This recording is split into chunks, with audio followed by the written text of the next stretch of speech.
हरे कृष्णा। श्रीमद् भागवतम स्कंद 1 अध्याय 3 श्लोक नंबर 28।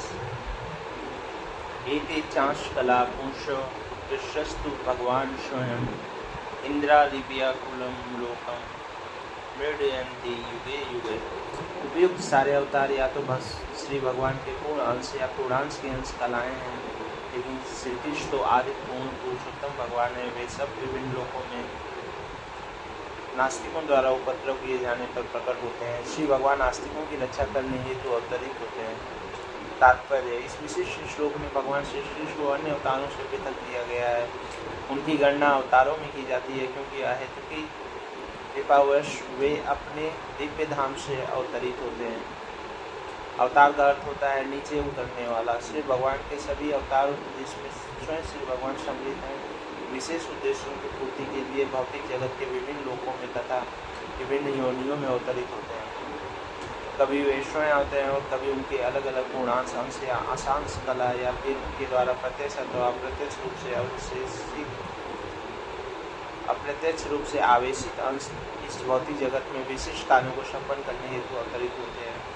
श्री भगवान मूल रूप से समस्त ऐश्वर्य, सामर्थ्य, यश, सौंदर्य, ज्ञान तथा वैराग्य से पूर्ण होते हैं। जब ये पूर्णांशों या अक्षांशों द्वारा अंशतः प्रकट होते हैं तो यह समझना चाहिए कि उन विशिष्ट कार्यों के लिए उनकी विभिन्न शक्तियों के प्राकट्य की आवश्यकता होती है। जब कमरे में बिजली के छोटे छोटे लट्टू चलते हैं तो इसका अर्थ यह नहीं होता कि बिजली घर केवल इन्हीं लट्टुओं तक सीमित है। उसी बिजली घर से भारी क्षमता वाली बड़ी बड़ी औद्योगिक मशीनें भी चलाई जा सकती हैं। इसी प्रकार श्री भगवान के अवतार सीमित शक्ति का ही प्रदर्शन करते हैं, क्योंकि उस समय उतनी ही शक्ति की आवश्यकता होती है। उदाहरणार्थ, भगवान परशुराम ने विरोधी क्षत्रियों का 21 बार संहार करके तथा भगवान नरसिंह ने अत्यंत शक्तिशाली नास्तिक हिरण्यकशिपु को मार करके असामान्य ऐश्वर्य का प्रदर्शन किया। हिरण्यकशिपु इतना शक्तिशाली था कि वे दूसरे लोगों के देवता भी उसकी भवें टेढ़ी करने से ही कांपने लगते थे। कुछ लोगों के देवता आयु, सौंदर्य, संपत्ति, सामग्री तथा अन्य विषयों में यहाँ के सर्वाधिक धनी मनुष्यों में श्रेष्ठ होते हैं, तो भी वे सब हिरण्यकशिपु से भयभीत थे।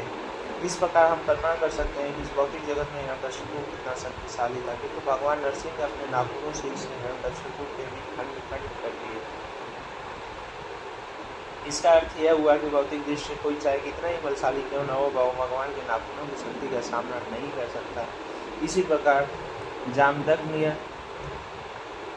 ने समस्त अवज्ञाकारी राजाओं को उनके राज्यों में जाकर मारने की दैवी शक्ति दिखलाई। श्री भगवान के सत्यावेश अवतार श्री नारद मुनि तथा पूर्णांश अवतार वराह तथा अप्रत्यक्ष आवेश अवतार भगवान बुद्ध ने न समूह श्रद्धा पर उत्पन्न की। श्री राम तथा धन्वंतरी अवतारों ने उनकी ख्याति का तथा बलराम, मोहिनी और वामन ने उनके सौंदर्य का प्रदर्शन दिया। दत्तात्रेय, मत्स्य कुमार तथा कपिल ने उनके दिव्य ज्ञान का प्रदर्शन किया। नर तथा नारायण ऋषियों ने उनके त्याग का प्रदर्शन किया। इस प्रकार श्री भगवान के समस्त अवतारों ने प्रत्यक्ष या अप्रत्यक्ष रूप से विभिन्न लक्षणों का प्रदर्शन किया, लेकिन आज भगवान श्री कृष्ण ने श्री भगवान के संपूर्ण लक्षण प्रकट किए। इस प्रकार इसकी पुष्टि होती है कि वे अन्य समस्त अवतारों के उत्पन्न और उनका सबसे असामान्य लक्षण तो यह था जिसमें उन्होंने गोपियों के साथ अपनी लीलाओं के रूप में अपनी अतरंगी शक्ति का प्रदर्शन किया। गोपियों के साथ उनकी लीलाएं उनके दिव्य अस्तित्व, आनंद तथा ज्ञान की स्थिति को प्रकट करने वाली है। यद्यपि ये ऊपर से प्रणय काम जैसी लगती है, गोपियों के साथ उनकी लीलाओं के प्रति विशेष आसक्ति का कभी अनुचित अर्थ नहीं लगाना चाहिए। श्रीमद् भागवतम के 10वें स्कंद में इन लीलाओं का वर्णन है। गोपियों के साथ भगवान श्री कृष्ण की लीलाओं के दिव्य स्वरूप को समझ पाने हैं तो किसी भी जिज्ञासु को यह श्रीमद् भागवतम अन्य 9 स्कंदों द्वारा धीरे धीरे अग्रसर कराता है। श्री जीव गोस्वामी के कथनानुसार यह शास्त्र सम्मत है कि भगवान श्री कृष्ण अन्य समस्त अवतारों के उद्गम। ऐसा नहीं है कि भगवान श्री कृष्ण के अवतार का कोई स्रोत है। परम सत्य के समस्त लक्षण भगवान श्री कृष्ण के व्यक्तित्व में पूर्ण रूप से निहित है और श्रीमद् भगवद गीता में श्री भगवान स्पष्ट रूप से घोषित करते हैं कि उनके समान या उनसे बढ़कर कोई सत्य नहीं है। इस श्लोक में स्वयं शब्द का प्रयोग इसकी पुष्टि करने हेतु किया गया है कि भगवान श्री कृष्ण का स्वयं अपने समान कोई स्रोत नहीं है।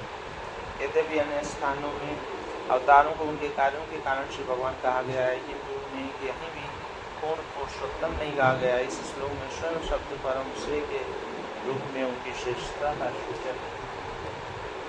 अंतिम आश्रय रूप भगवान श्री कृष्ण एक एवं अद्वितीय हैं। उन्होंने अपना विस्तार विभिन्न अंशों कलाओं तथा कणों के रूप में स्वयं रूप स्वयं प्रकाश तत्व एक आत्मा प्राप्त वैभव विलास अवतार आवेश तथा जीव के नाम से कर रखा है। वे सभी अनगिनत शक्तियों से युक्त जो तत्संबंधी स्वरूपों में शक्तियों के लिए क्षमता उपयोग होती है। अध्यात्म विषय के पंडितों ने अंतिम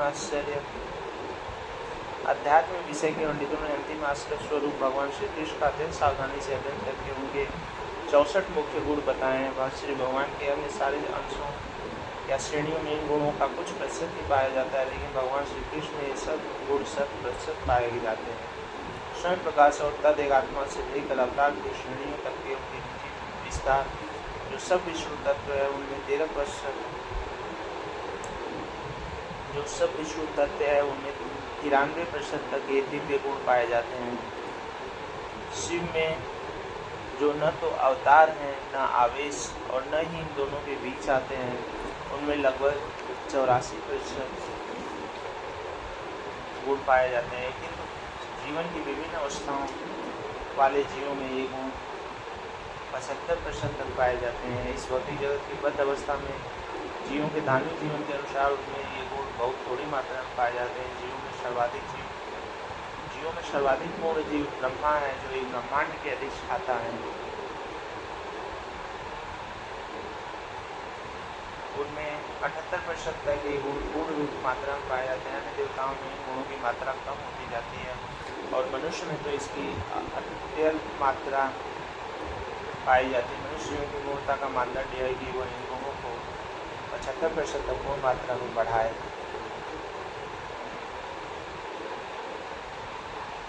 जीव में कभी भी श्री विष्णु या भगवान श्री कृष्ण के समान गुण नहीं आ सकते। कोई भी जीव 78% गुणों को पूर्ण रूप से विकसित करके दिव्यता प्राप्त कर सकता है, लेकिन वह कभी भी श्री विष्णु या श्री कृष्ण नहीं बन सकता। हाँ, कालक्रम में वह ब्रह्मा बन सकता है।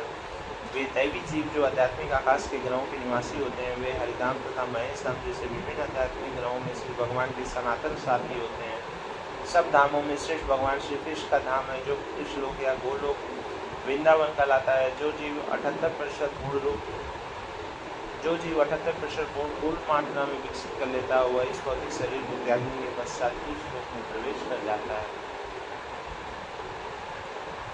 जन्म गुहाम भक्तवतो यत्तत्प्रयो नर सायं प्राप्त गणम भक्त्या दुख ग्रामादिमुच्यते। जो कोई भी श्री भगवान के गुहा अवतारों का सावधानी पूर्वक प्रतिदिन सुबह शाम पाठ करता है, वह जीवन के समस्त दुखों से छूट जाता है। तात्पर्य श्रीमद् भगवद गीता में भगवान ने घोषणा की कि जो कोई उनके दिव्य जन्म तथा कर्म के तत्वों को जानता है, वह इस अस्थायी भौतिक शरीर से छूटकर भगवत धाम को जाएगा। तो इस भौतिक जगत में श्री भगवान के अवतार की गोता को भलीभांति जान लेने और भौतिक बंधन से छुटकारा प्राप्त हो जाता है।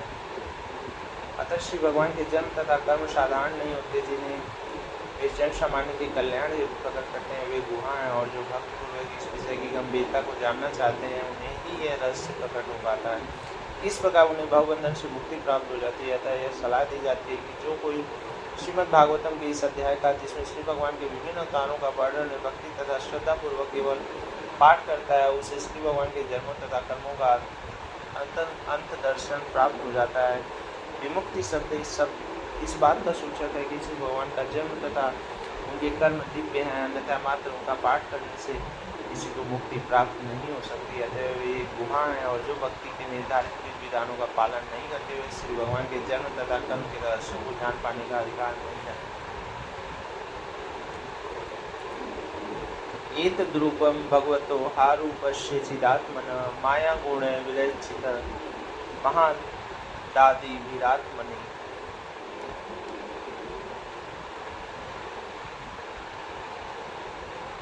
श्री भगवान के विराट रूप की धारणा जिसमें वे इस भौतिक जगत में प्रकट होते हैं काल्पनिक है। यह तो अल्पज्ञों तथा नव जिज्ञासुओं को यह समझाने हेतु है कि श्री भगवान साकार है, लेकिन वस्तुतः श्री भगवान का कोई भौतिक रूप नहीं होता। तात्पर्य श्री भगवान के नाना अवतारों के साथ साथ उनके विश्व रूप या विराट रूप की धारणा का उल्लेख नहीं किया गया है। क्योंकि पूर्व में बताया गया श्री भगवान के सारे अवतार दिव्य हैं और उनके शरीरों में भौतिकता का रंच मात्र भी स्पर्श नहीं है। उनके शरीर तथा आत्मा में कोई अंतर नहीं होता, जैसा कि पतंजलि में होता है। विराट रूप की कल्पना तो केवल 9 दिव्य अश्वपुष्पों के लिए है, उन्हीं के लिए भौतिक विराट रूप प्रस्तुत किया जाता है, जिसकी व्याख्या द्वितीय श्लोक में की गई है। विराट रूप में विभिन्न लोगों के भौतिक रूप को उनके पांव, हाथ आदि के रूप में कल्पित किया गया है। वस्तुतः ऐसे सब वर्णन क्यों जिज्ञासु के लिए हैं, वे पदार्थ से आगे कुछ भी नहीं सोच पाते। श्री भगवान के भौतिक बोध की गणना उनके वास्तविक रूपों की सूची में नहीं की जाती। परमात्मा रूप में श्री भगवान प्रत्येक भौतिक रूप में भीतर रहते हैं, यहाँ तक कि परमाणुओं के भी अंदर रहते हैं। लेकिन वह भौतिक रूप तो श्री भगवान एवं जीव दोनों के लिए कल्पना मात्र है। बद्ध जीवों के वर्तमान स्वरूप भी वास्तविक नहीं है। निष्कर्ष यह है कि श्री भगवान के विराट रूप की धारणा काल्पनिक है। श्री भगवान तथा जीव दोनों ही जीवंत आत्मा है और उनका मूल शरीर आध्यात्मिक चिन्मय है।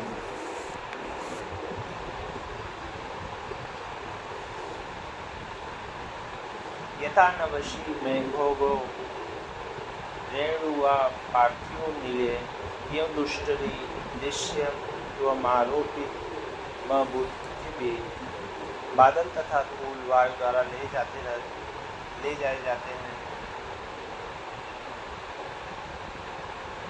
लेकिन अल्पज्ञ मनुष्य कहते हैं कि आकाश मेघाच्छादित है और वायु उर्मल मलिन है। इसी प्रकार वे मनुष्य आत्मा के विषय में भी भौतिक शरीर की धारणाओं का आरोपण करते हैं। तात्पर्य यहाँ पर आगे और पुष्टि की गई है कि हम उन श्री भगवान को अपने भौतिक नेत्रों तथा इंद्रियों से नहीं देख सकते जो पूर्ण रूप से आत्मा है। यहाँ तक कि हम जीवों के भौतिक शरीर में विद्यमान आध्यात्मिक स्फुलिंग तक पहचान भी नहीं कर पाते हैं। हम शरीर के वातावरण या जीव के सूक्ष्म मन की तलाश तो करते हैं, लेकिन हम शरीर के भीतर का आध्यात्मिक स्फुलिंग नहीं देख पाते। अतः हमें जीव के स्थूल शरीर की उपस्थिति के कारण जीव की उपस्थिति स्वीकारनी पड़ती है। इसी प्रकार जो मनुष्य श्री भगवान का दर्शन अर्थात वर्तमान भौतिक नेत्रों से या भौतिक इंद्रियों से करना चाहते हैं, उन्हें विराट रूप का ध्यान करने को सलाह दी जाती है। उदाहरण, जब कोई व्यक्ति अपने कार में बैठकर कहीं जाता है जिसे आसानी से देखा जा सकता है, तो उस कार की पहचान उसमें बैठे व्यक्ति से की जाती है। जब राष्ट्रपति अपनी विशिष्ट कार में बैठकर कहीं जाता है तो हम कहते हैं कि वह रहा राष्ट्रपति। उस समय हम कार की पहचान राष्ट्रपति के साथ करते हैं। उसी प्रकार उन अल्पज्ञ व्यक्तियों को जो बिना जरूरी योग्यता के ईश्वर का तुरंत दर्शन करना चाहते हैं, उन्हें ऐसा दिखाया जाता है कि विशालकाय भौतिक ब्रह्मांड श्री भगवान का रूप है। यद्यपि श्री भगवान अंदर तथा बाहर सर्वत्र हैं, इस प्रसंग में आकाश के बादल तथा आकाश की नीलिमा का उदाहरण दिया जा सकता है। यद्यपि आकाश की नीलिमा तथा आकाश भिन्न भिन्न है, किंतु जब हम आकाश के रंग को नीला समझते हैं, परंतु यह तो केवल अल्पज्ञ की सामान्य धारणा है। अतः परम यद्यप्यत्मूढ़ गुणगृहीतम अष्टाश्रुत वस्तुवात्स जीवो यत् पुनर्भव। रूप की इस अस्तुत अवधारणा से परे रूप की एक अन्य सूक्ष्म अवधारणा है जिसका कोई औपचारिक आकार नहीं होता और जो अनदेखा, अनसुना तथा अव्यक्त होता है। जीव का रूप इस सूक्ष्मता से परे है, अन्यथा वह बार बार जन्म नहीं ले सकता था।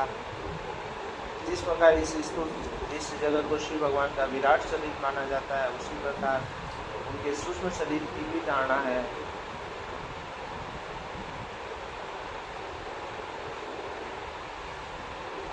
जिसे न तो देखा जा सकता है, न सुना या प्रकट किया जा सकता है, लेकिन वस्तुतः शरीर की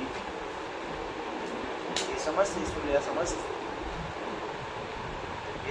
स्थूल या सूक्ष्म अवधारणाएं जीवों से संबंधित होती हैं। जीव का अपना आध्यात्मिक रूप होता है जो इस स्थूल भौतिक या सूक्ष्म मनोवैज्ञानिक अस्तित्व से परे होता है। जैसे जीव इस स्थूल शरीर को त्याग देता है, वैसे ही स्थूल शरीर तथा मनोवैज्ञानिक यहाँ काम करना बंद कर देते हैं। वस्तुतः हम कहते हैं कि जीव चला गया, क्योंकि वह न तो दिखता है न ही सुनाई देता है। यहाँ तक कि जब जीव प्रगाढ़ निद्रा में है तब भी स्थूल शरीर कार्य नहीं करता, तो हम यह जानते हैं कि श्वास लेने के कारण वह शरीर के भीतर है।